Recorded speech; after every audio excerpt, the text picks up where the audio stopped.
제 아이는 이제 38이 됐습니다.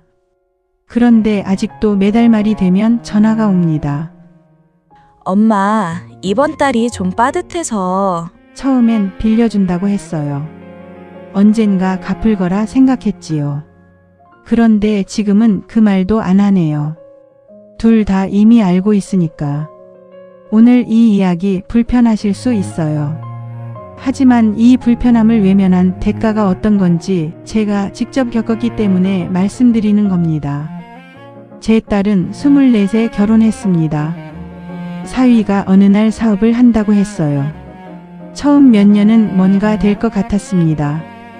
그런데 어느 날부터 아이 교육비가 부족하다, 전세 보증금이 올랐다, 이런저런 이유로 돈이 필요하다는 연락이 오기 시작했어요. 저도 남편도 안 된다는 말을 한 번도 못했어요. 내 자식인데, 내 손주인데. 그렇게 10년이 지났습니다. 딸은 38이 됐고 저는 퇴직 후 모아둔 돈의 절반이 사라져 있었어요. 딸은 그 돈을 기억하지도 못했습니다. 아니, 기억하지만 말하지 않았던 겁니다.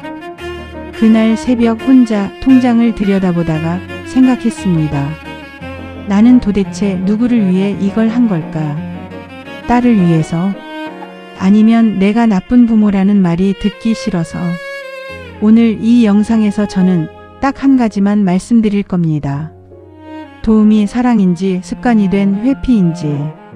38살 자녀가 경제적으로 부모에게 기대고 있다는 건 단순히 돈 문제가 아닙니다.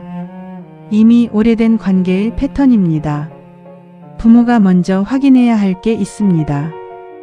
내 아이가 정말 도움이 필요한 상황인가? 아니면 내가 안 준다고 했을 때 생기는 갈등이 두려운 건가? 솔직하게 보셔야 합니다. 많은 경우 두 번째입니다. 저도 그랬습니다. 딸이 힘들어서 준 게 아니었어요. 딸이 나를 원망할까봐 준 겁니다. 딸의 문제를 해결한 게 아니라 내 불안을 잠재운 겁니다. 경제학자 게리 베커는 이런 말을 남겼습니다. 사람은 공짜로 주어지는 것에서 가치를 배우지 못한다. 가족 관계도 예외가 아닙니다. 조건 없이 계속 채워주면 아이는 스스로 채우는 법을 배울 기회를 잃습니다.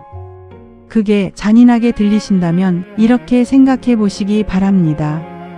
38이 된 아이가 여전히 부모 지갑에 손을 뻗어야 한다면 그 아이는 지금 행복한 걸까요? 아니면 그 상황이 너무 익숙해져서 그냥 사는 걸까요? 저는 딸과 처음으로 긴 대화를 했던 날을 기억합니다. 엄마, 나도 알아. 근데 지금 달리 방법이 없어. 저는 그 말을 듣고 처음으로 물었습니다. 그 방법을 같이 찾아본 적은 있어? 딸은 한동안 말을 못하더라고요. 저도 그때야 알았습니다. 우리 둘 다 이 상황을 그냥 반복해왔다는 걸. 부모가 할 수 있는 건 두 가지입니다. 계속 돈을 주면서 관계를 유지하거나 돈을 멈추고 진짜 대화를 시작하거나. 첫 번째가 편하죠. 당장은 갈등이 없으니까요. 그런데 그 끝이 어딘지 아십니까? 부모의 노후 자금이 바닥났을 때 아이도 부모도 둘 다 무너지는 겁니다. 두 번째는 불편합니다. 처음엔 서운해할 겁니다. 어쩌면 연락이 뜸해질 수도 있습니다. 그런데 그게 오히려 아이가 자기 인생을 직면하기 시작했다는 신호일 수 있어요. 중요한 건 끊는다는 게 아닙니다. 함께 세운다는 겁니다. 지금 당장 줄 수 있는 현실적인 방법이 있습니다. 첫째, 돈 대신 구조를 짜줍니다. 아이가 돈이 필요하다고 할 때 얼마가 필요한지 물어보기 전에 그 돈이 뭘 해결해 줄 것 같아? 라고 먼저 물으십시오. 문제를 직면하게 만드는 겁니다. 둘째, 마지막이라는 기준을 세웁니다. 지원을 할 거라면 조건을 붙이십시오. 이번 한 번은 준다. 대신 석 달 안에 변화가 없으면 더 이상 할 수 없다. 이건 협박이 아닙니다. 현실입니다. 셋째, 부모 자신을 먼저 지킵니다. 자녀를 돕는 것보다 더 중요한 게 있습니다. 내가 10년 후에도 아이에게 짐이 되지 않는 것.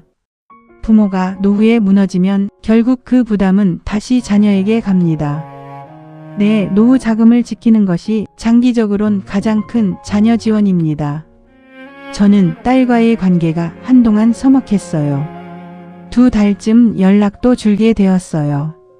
그 2달이 정말 길게 느껴졌습니다. 그런데 어느 날 딸이 전화를 했습니다. 엄마, 나 작은 일자리 하나 구했어. 대단한 건 아니었어요. 동네 카페 파트타임이었어요. 그런데 그 목소리가 달랐습니다. 뭔가 스스로 서 있는 사람 목소리였어요. 저는 그냥 잘했다. 고만했습니다. 더 말하지 않았습니다. 그것만으로 충분한 것 같았어요. 모든 부모가 저처럼 되는 건 아니죠.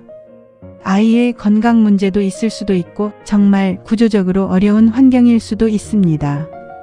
그러나 한 가지는 분명합니다. 내 불안을 달래기 위해 아이에게 돈을 건네는 건 사랑이 아닙니다. 그건 잠시 동안의 회피입니다.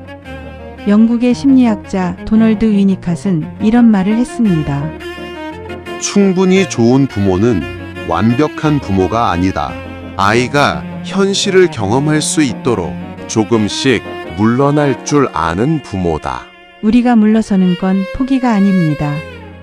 아이를 믿는 겁니다. 지금 이 영상을 보고 계신 분들께 여쭤보고 싶습니다. 지금 자녀에게 건네는 그 도움이 자녀를 위한 건지, 아니면 나 자신의 불안을 잠재우기 위한 건지, 한 번만 솔직하게 들여다보시겠습니까? 나도 그랬다는 한마디만으로도 됩니다.